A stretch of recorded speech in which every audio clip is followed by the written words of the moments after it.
Состоялся премьерный показ моноспектакля «Би Талганай» на сцене Бурятского драматического театра.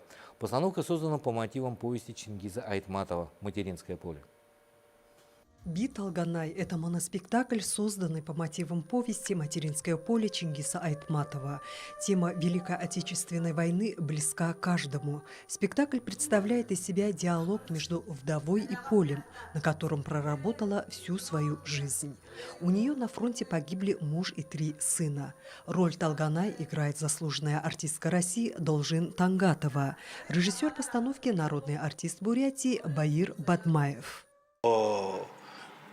Повести Чингиса Айтматова «Материнское поле».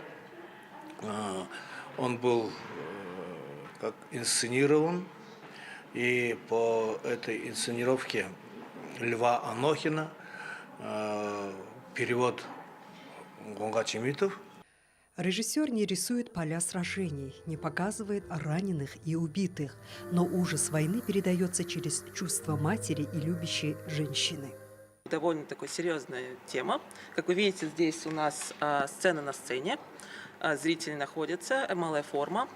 И это сделано специально, чтобы контакт с артисткой был более близкий, более тесный.